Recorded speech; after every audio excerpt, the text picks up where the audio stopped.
New tonight, we're hearing from a Native American tribe that says there was not an archaeological study done at that proposed site. 5 News reporter Lauren Spencer tells us the Chickamauga Nation put out a call to action for residents. We are trying to get the state to acknowledge that the land out there is an archaeological site. It's not just somewhere to go put a prison. Chief Jimmie Kersh of the Chickamauga Nation says his ancestors are buried where the new state prison is supposed to be built. It's not just something made up. This is found in the dirt. When asked about a possible burial site on the land, the Board of Corrections said it assessed the site and found no evidence of one, but Kersh thinks differently. They have not done an archaeological study. If they had, they would be touting it. An archaeological study would be done by someone like Dr. David Journey. He's studied Native American tribes, including the Chickamauga, for more than 50 years. When I see injustice, I feel compelled to do something about it. I have the knowledge that documents the genocide of these people throughout their entire diaspora. He says the tribe is federally recognized despite previous claims. A spokesperson for the governor's office says the group is not recognized by the state or federal government. The Department of Interior has a list, but they also, Native American Grace Protection and Repatriation Act says that lineal descendants have priority over everything, irregardless of federal or state recognition. They're now asking members of the community to document any artifacts they find and file Freedom of Information Act requests. Their laws require them to provide a FOIA request. And if there has not been an archaeological study and they don't provide it, then they're in violation of their own laws. In Franklin County, covering news where you live, Lauren Spencer, 5 News. All those in favor say aye. Aye. Opposed? No. Ayes have it. Roll call. A bill aiming to change regulations for farms around the Buffalo National River cleared another legislative committee tonight. The Senate bill is now on its way to a vote in the Arkansas House after testimony before the Agriculture, Forestry, and Economic Development Committee. Supporters argue it protects private property rights of farmers living near the river. Opponents, though, fear the impact it could have on the water quality of America's first national river. There's also no active farming operations of this type in that area. So why would we want to allow something else to come in this one area and contribute a huge significant impact and further deteriorate the water quality? At its core, SB 290 is about protecting one of our most sacred rights, private property.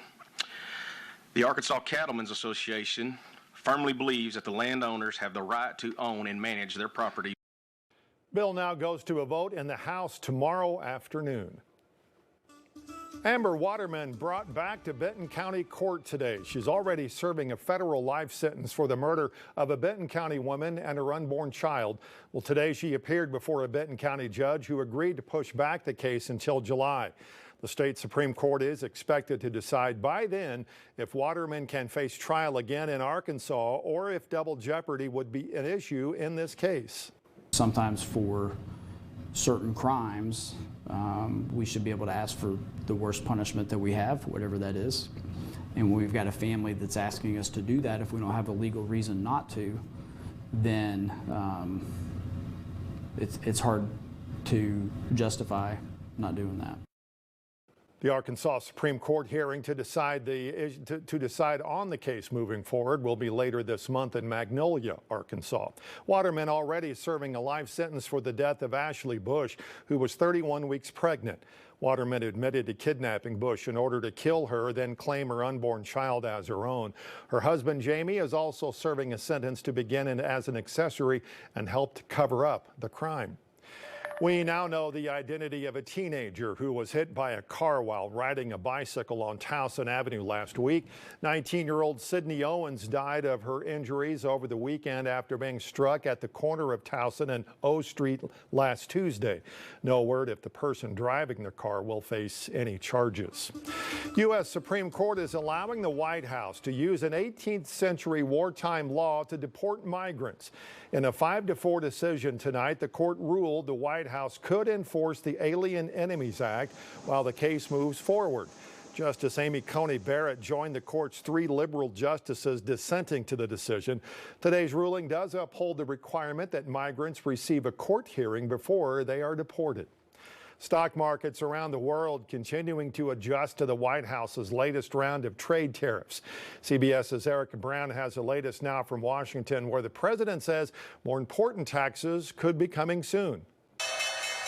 Stock market volatility continued for a third day as President Trump announced there would be no pause for his sweeping new tariffs. The European Union is preparing retaliatory tariffs against the U.S. And China's previously announced 34% retaliatory tax on U.S. goods prompted more threats from Trump Monday. If that tariff isn't removed by tomorrow at 12 o'clock, we're putting a 50% tariff on above the tariffs that we put on. The president says more than 50 countries are looking to make a deal on tariffs. Monday, Israeli Prime Minister Benjamin Netanyahu was in the Oval Office vowing to buy more American goods. We will eliminate the trade deficit with the United States. But the president did not agree to lift the 17% tax on Israeli goods, set to go into effect Wednesday, with more reciprocal tariffs on dozens of countries.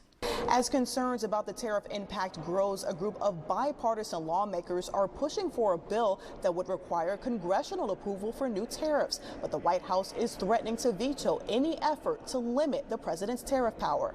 This is about having a discussion on something that's the constitutional authority of Congress. And in the Trump administration's legal battle over deportations, Chief Justice John Roberts temporarily paused a lower court's order to return Kilmar Abrego Garcia, a Maryland father mistakenly deported to a prison in El Salvador, back to the U.S. by midnight. Separately, the Supreme Court ruled that the president can use the Alien Enemies Act for deportations, but must allow time for legal challenges before the individual is removed. Erica Brown, CBS News, Washington.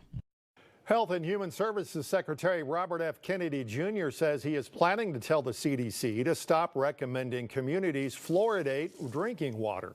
Kennedy also announced a task force to focus on the issue and review new information about potential health risks of fluoride in drinking water. Today's order would not stop fluoridation programs. They only change the CDC's recommendation on the matter. Advocates for fluoridating water say it strengthens teeth and reduces cavities by replacing minerals lost during normal wear and tear. We're now 1 month away from the deadline for those real IDs. The changes have been decades in the making and go into effect May 7th, a month from today. Identification requirements were enacted following the September 11th attacks. After more than a decade of delays, the requirements are set to start May 7th, and real IDs will then be required when flying commercially or entering federal buildings. Program has been delayed for more than a decade, and to receive a real ID, you'll have to provide more documentation than an individual applying for a regular state-issued ID. You can find a list of the documents you can bring on the Arkansas Department of Revenue website.